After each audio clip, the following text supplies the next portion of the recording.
امریکی صدر Donald Trump کا ایران کے ساتھ مذاکرات میں پیش رفت کا دعویٰ، مذاکرات نہ ہونے کی صورت میں توانائی تنصیبات کو مکمل تباہ کرنے کی دھمکی۔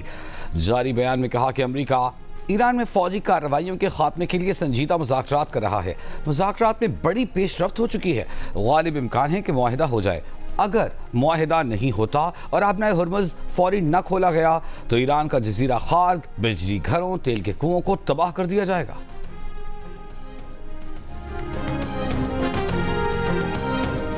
ایران نے امریکہ کے ساتھ براہ راست مذاکرات کی تردید کر دی۔ ترجمان ایرانی وزارت خارجہ اسماعیل بقائی نے کہا کہ امریکہ کے ساتھ براہ راست بات چیت نہیں ہوئی، پیغامات ثالثوں کے ذریعے پہنچائے گئے۔ ایران کو بھیجی گئی تجاویز زیادہ تر غیر حقیقت پسندانہ، غیر معقول اور حد سے بڑھی ہوئی تھیں۔ ایران نے عالمی ایٹمی توانائی ایجنسی پر ایٹمی تنصیبات پر حملوں میں تفریق کا بھی الزام لگایا۔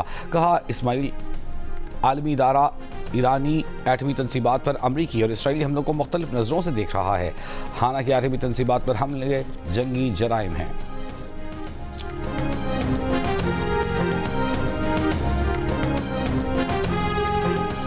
صدر آصف علی زرداری کا گزشتہ روز چینی سفارت خانے کا غیر اعلانی دورہ۔ سفارتی ذرائع کے مطابق صدر نے دورہ اسلام آباد میں 4 ملکی مذاکرات مکمل ہونے کے بعد کیا۔ صدارتی ترجمان کا کسی بھی قسم کے دورے یا ملاقات کے ہونے یا نہ ہونے سے متعلق تردید یا تصدیق سے گریز۔ ترجمان وزارت خارجہ کے مطابق وزیر خارجہ اسحاق ڈار کل چین کا دورہ کریں گے۔ اسحاق ڈار یہ دورہ چینی وزیر خارجہ وانگ یی کی دعوت پر کر رہے ہیں، جس کے دوران علاقائی صورتحال، دو طرفہ تعلقات اور باہمی دلچسپی کے عالمی امور پر بات چیت ہوگی۔ ترجمان کا کہنا ہے کہ Ishaq Dar hairline shoulder fracture اور ڈاکٹروں کے آرام کے مشورے کے باوجود چین کا دورہ کریں گے۔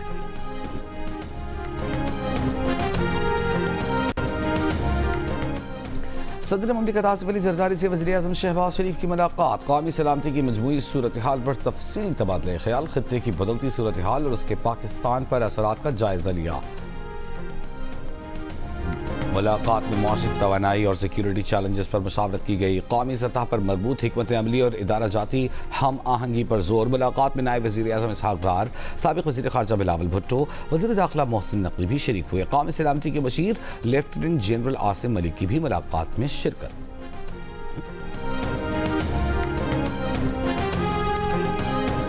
یورپین کونسل کے صدر کا وزیر اعظم شہباز شریف سے ٹیلی فونک رابطہ۔ ایران جنگ کے خاتمے کے لیے پاکستان کی کاوشوں کو سراہا۔ جاری بیان میں کہا وزیر اعظم شہباز شریف سے گفتگو میں ایران جنگ اور اسلام آباد میں مصر، سعودی عرب، پاکستان اور ترکی کے وزرائے خارجہ کے ایران جنگ کے خاتمے کے لیے کوششوں پر بات ہوئی۔ صرف مذاکرات اور سفارت کاری ہی مشرق وسطیٰ میں امن و استحکام واپس لا سکتی ہے۔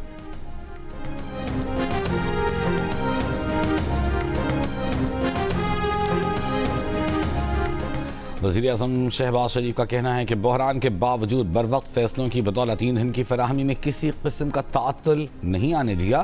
موجودہ حالات پہ قربانی کا سلسلہ حکومتی اخراجات میں کٹوتی سے شروع کیا۔ ملک میں موجودہ ذخائر اور عوامی ریلیف کے اقدامات پر جائزہ اجلاس میں وزیر اعظم نے کہا کہ کمزور اور متوسط طبقے کے لوگوں کو مزید ریلیف فراہم کرنے کے لیے کوشاں ہیں۔ ملک بھر میں ہفتے اور اتوار کو لاک ڈاؤن یا شٹ ڈاؤن کا فیصلہ کیا جا رہا ہے۔ اس فیصلے سے کاروباری طبقے کو نقصان ہوگا۔ کوئی بھی فیصلہ کرنے سے پہلے اسٹیک ہولڈر سے مشاورت کی جائے۔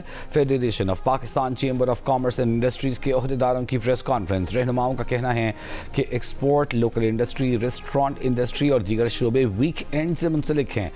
اگر معیشت کو ترجیح دینی ہے تو ہر حال میں کاروبار کھولا جائے۔ ایس ایم تنویر کا کہنا تھا کہ لانگ ٹرم پالیسی نہیں دیں گے تو ہم کاروبار ہی نہیں کر پائیں گے۔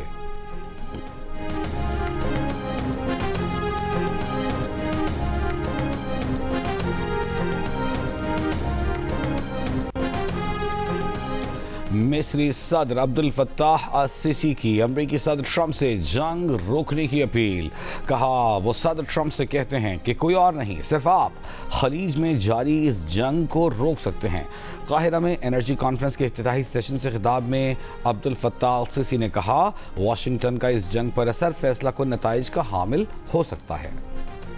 امریکی صدر کے ایرانی تیل پر قبضے کا بیان اور آبنائے ہرمز کے بعد باب المندب کی بندش کا خوف. برنٹ خام تیل کی فی بیرل قیمت 3% سے زائد اضافے کے بعد $116 سے اوپر چلی گئی.